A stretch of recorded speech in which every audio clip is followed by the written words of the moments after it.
Hello friends. மகளிர் உரிமை தொகை ஜூன் மந்த் இல்லை ஜூலை மந்த்து தான் வரும் என்ற ஒரு தகவல் வெளியாகியுள்ளது. இது எதனால், என்ன காரணம் என்று தெரிந்து கொள்வோம் வாங்க. அதுக்கு முன்னாடி நம்மளோட அன்பின் சேவை சேனலை மறக்காமல் சப்ஸ்கிரைப் பண்ணி வச்சுக்கோங்க.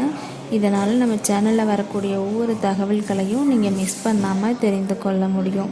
சரி, ஓகே ஃப்ரெண்ட்ஸ், வாங்க வீடியோக்குள்ளே போகலாம். கலைஞர் மகளிர் உரிமை திட்ட பயனாளர்களுக்கு ஒவ்வொரு மாதமும் 15ஆம் தேதி 1000 ரூபாய் அவர்களது வங்கி கணக்கில் வரவு வைக்கப்பட்டு வருகிறது. மே மாதத்துக்கான உரிமை தொகையும் அதே போல் 15ஆம் தேதி அவங்கவுங்க அக்கௌண்ட்டில் டெபாசிட் செய்யப்பட்டு விட்டது.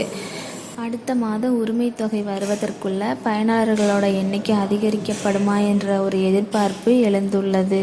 புதியதாய் விண்ணப்பித்திருந்த நபர்களின் விண்ணப்பங்கள் தற்பொழுது வரை நிறுத்தி வைக்கப்பட்டுள்ளது. தேர்தல் நடத்தை விதிமுறைகள் அமலில் உள்ளதால் இப்போது அதற்கான பணிகளில் ஈடுபட முடியாது. தேர்தல் நடத்தை விதிமுறை முடிவுக்கு வந்ததும் அந்த பணிகள் தொடங்கும் என்று கூறியிருக்கிறார்கள்.